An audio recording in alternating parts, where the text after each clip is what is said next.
নমস্কাৰ। মই বিশেষকৈ সামাজিক মাধ্যমত কেতিয়াও লাইভ আহি পোৱা নাই। আজি প্ৰথম লাইভ আহিছোঁ। মই দেখিছোঁ বেলেগে লাইভ কৰা, নিজৰ বক্তব্যবোৰ ৰাখে, নিজৰ ক'বলগীয়াখিনি কয়। আজি ময়ো বিশেষ এটা কাৰণে অসমবাসীৰ ওচৰলৈ লাইভত আহিছোঁ কিছুমান কথা ক'বলৈ। কথা মানে ভিতৰত কিছুমান কথা সোমাই আছে, সেইবোৰ লিখিলে হয়তো বহুত সময় লাগিব, সেইখিনি লিখি ক'ব নোৱাৰোঁ। মুকলিমূৰীয়াকৈ ক'ব বিচাৰিছোঁ আপোনালোকক। বিষয় হৈছে জুবিন গাৰ্গৰ ৰৈ ৰৈ বিনালে। জুবিন গাৰ্গ আৰু মোৰ প্ৰায় 19 বছৰ আগৰ এটা পৰিকল্পনা আছিলে, আমি মিলিজুলি এখন চিনেমা কৰিম ৰৈ ৰৈ বিনালে। চিনেমাখন কৰিলোঁ। হঠাৎ 19 ছেপ্টেম্বৰত স্তব্ধ হৈ গ'লোঁ, ৰৈ গ'লোঁ। এনেকুৱা এটা খবৰ আমাৰ মাজলৈ আহিল, যিটো খবৰ আমি বিশ্বাস কৰিব পৰা নাই, এতিয়াও সহজভাৱে ল'ব পৰা নাই। 21 ছেপ্টেম্বৰৰ পৰা আহি জুবিন গাৰ্গে ছবিখনত কাম কৰাৰ কথা আছিলে, কিন্তু তেওঁৰ নিথৰ দেহে আহি পালে আমাৰ ওচৰলৈ। সেয়াও সহ্য কৰোঁ। গুৰু দায়িত্ব কৰিলে 31 তাৰিখে ছবিখন ৰিলিজ কৰিব লাগে। 19 বছৰৰ পৰিকল্পনা কৰি যিটো পৰিকল্পনা কৰি আছিলোঁ, 31 অক্টোবৰত ছবিখন ৰিলিজ কৰিব লাগে।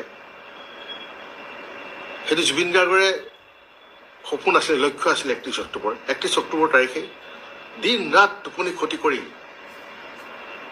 পৰাণ বৰকটকী, ৰাহুল গৌতম শৰ্মা, আমাৰ প্ৰযোজক সামন্ত গৌতম, মই, দেৱজিৎ চাংমাই, আমাৰ অমৃত, সকলোৱে মিলিজুলি, সুমন দুৱাৰা, সকলোৱে, আশ্চৰ্য, চিন্তু ফুকন, সকলোৱে মিলিজুলি অশেষ কষ্ট কৰি 31 তাৰিখে ৰাইজৰ মাজত ছবিখন ওলাই দিলোঁ। 19 বছৰে গৰ্ভধাৰণ কৰি থকা এটা শিশু ৰৈ ৰৈ বিনালে আজি 9 দিন হৈছে। 9 দিন, আজি মাত্ৰ 9 দিন হৈছে। এই 9 দিনীয়া শিশুটোক, বাচ্চাটোক কিছুমান অভদ্ৰ অসভ্য মানুহে কাটি কুটি বজাৰত বিকি দিছে। নিজৰ বাচ্চা এটাক কাটি কুটি বজাৰত যদি বিকি দিয়া হয়, কি হ'ব পাৰে অৱস্থাটো? এয়া কিবা ছাগলী আৰু গাহৰি মুৰ্গীৰ মাংস নেকি চিনেমাখন? কাটি কুটি যে বেচি আছে আপোনালোকে, লাজ নাই আপোনালোকৰ? যিসকলে পাইৰেচি কৰিছে, মই তেওঁলোকক কৈ আছোঁ, এয়াই নেকি আপোনালোকৰ এজন সত্তাৰ প্ৰতি শ্ৰদ্ধাঞ্জলি? তেওঁৰ মৰমৰ সপোনক এই শ্ৰদ্ধাঞ্জলি জনাইছে আপোনালোকে? এই যে কৰি আছে, বিশেষকৈ কিন্তু আমাৰ অসমৰ মানুহে কৰি আছে, সেইটোৱে তেতিয়া বেছি দুখ লাগিছে। কোনোবা অনা অসমীয়া, কোনোবা বহিৰা গোষ্ঠীয়ে ডাঙৰকৈ কিবা এটা কৰিছে, সেইটোতো কৰিব যুঁজিবলগীয়া আছেই। অসমীয়া চিনেমাৰ কাৰণে এখন দুৱাৰ খুলি থৈ গৈছিলে জুবিন গাৰ্গদেৱে। অসমীয়া চিনেমাৰ ৰৈ ৰৈ বিনালে যদি আৰু এখন নতুন দুৱাৰ খোল খাইছিলে আমাৰ কাৰণে, আৰু কিন্তু সেই বহিৰা গোষ্ঠীটোৱে আমাৰ সপোনটোক চুৰমাৰ কৰিছেই মাৰি পেলাই। আৰু এতিয়া আমাৰ মানুহখিনিয়ে যিকণ বাকী আছে সেইকণো শেষ কৰি দিছে, নেলি চেপি পেলাই চেছ কৰি থৈ দিছে আমাক। আমি কি কাম কৰিব নালাগে? আজিলৈকে কান্দিব পৰা নাই, জুবিন যে মোৰ মাজত নাই, আমাৰ মাজত নাই, সেইটো দুখ প্ৰকাশ কৰিব পৰা নাই। ছবিখনৰ লগত লাগি আছোঁ অহৰে। 31 তাৰিখে ছবিখন ৰিলিজ দিয়াৰ পিছত দিনে ৰাতিয়ে লাগি আছোঁ, এই যে পাইৰেচিবোৰ যে আহে সেইবোৰ মানে ব্লক কৰাত, সেইবোৰ ৰিপৰ্ট কৰাত লাগি আছোঁ। টোপনি নাই কাৰো, আমি শুব পৰা নাই। সেই 19 তাৰিখে যে ৰৈ গ'ল আমাৰ কাৰণে সময়, এতিয়া ৰৈ গৈছে, আগবাঢ়িব পৰা নাই। তাৰ কাৰণে কৰি আছোঁ, আমাৰ কাৰণে কৰি আছোঁ, নাই কৰা আমাৰ কাৰণে। জুবিন গাৰ্গৰ যিখন নতুন চিনেমা আহিছিলে ৰৈ ৰৈ বিনালে, তেওঁৰ যিটো সপোন আছিলে সেইটো সাৰ্থক কৰিবলৈ যুঁজি আছিলোঁ। কাৰ কাৰণে যুঁজি আছিলোঁ?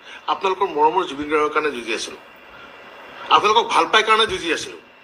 তাৰ বিনিময়ে আপোনালোকে এয়া দিছে, যিমান পাৰে 5 মিনিট 6 মিনিট, এতিয়াতো আৰু ওপৰত গুচি গ'ল। 1 ঘণ্টাটো দিছে যে গোটেই চিনেমাই দি দিছে। যা কি পাব? কিন্তু মই খাটাং, যিখিনি জুবিন গাৰ্গৰ আচল অনুৰাগী, যোনে জুবিন গাৰ্গক ভাল পায়, তেওঁলোকে হলতেই চিনেমাখন চাব। আপোনালোকে যে আপোনালোকে কিয় দিছে? আপোনালোকৰ ফলোৱাৰ্ছ বাঢ়িব। আপোনালোকে ভাবিছে নেকি আপোনালোকে ইউটিউবৰ পৰা পইচা পাব, ছ'চিয়েল মিডিয়াৰ পৰা পইচা পাব? বেয়া শব্দ ক'বলৈ মন গৈছে, বেয়া শব্দ নকওঁ, কিন্তু সময়ে ক'ব। যেনেকৈ জুবিন গাৰ্গৰ এটা ডাইলগ আছিলে চিনেমাখনত, সময় মই বৰ ভয় কৰোঁ, আপোনালোকে শিকক সময় ভয় কৰিবলৈ সময়ে আপোনালোককো এনেকুৱা এটা জেগাত লৈ গৈ থৈ দিব তাৰ পৰা আপোনালোকে উঠিবলৈ পাৰ নাপাব অসমীয়া চিনেমা ইমান কষ্ট কৰি প্ৰত্যেকজন কলা কুশলী শিল্পীয়ে আৰ্টিষ্টে ইমান কষ্ট কৰি আছে অসমীয়া চিনেমাৰ কাৰণে অকল মই ৰৈ ৰৈ বিনালে বুলি কোৱা নাই প্ৰত্যেকখন অসমীয়া চিনেমা এতিয়া যিমান আহি আছে আপোনালোকে কয় আমাক আহে অসমীয়া চিনেমা বনাইছ আমি কিয় অসমীয়া চিনেমা চাম চাউথৰ ছবি চাম অমুকৰ ছবি চাম কি ছবি চাব চাউথৰ ছবি এয়াহে আপোনালোকৰ এয়াহে গুণ 9 দিনীয়া বাচ্চাটোক কাটি কুটি বজাৰত বিকি দিছে আপোনালোকে নিজৰ বাচ্চা হয় আলফুলে যে ৰাখে আমিও আলফুলে ৰাখিব বিচাৰোঁ আমাৰ বাচ্চাটোক কিন্তু এটা আপোনালোকৰ বাচ্চা নহয় নহয় জুবিন গাৰ্গৰহে বাচ্চা আছিলে ৰৈৰবিলাকত লাগি থকা আমাৰহে বাচ্চা আছিলে আপোনালোকৰ থৰি বাচ্চা নেকি সেইকাৰণে যিমান পাৰে কাটি কুটি বিকি আছে বজাৰত এই যে কৰি আছে ভাবিব কথাবোৰ আপোনালোকে ৰৈ বিলালেখনক কাটি কুটি পাইৰেচি কৰি থকা নাই আপোনালোকে ৰৈ বিলালৰ অনিষ্ট কৰি থকা নাই আপোনালোকে নিজৰ লগত অনিষ্ট কৰি আছে নিজৰ সংস্কৃতিৰ লগত অনিষ্ট কৰি আছে নিজৰ সংস্কৃতি পথাৰখনত কুঠাৰ মাৰি আছে আপোনালোকে কি পাই আছে ফলোৱাৰ্ছ বাঢ়িছে কেইটামান কি হ'ব ফলোৱাৰ্ছ বাঢ়ি কি কৰিব সেই ফলোৱাৰ্ছ কেইটা যাওঁতে লৈ যাব নেকি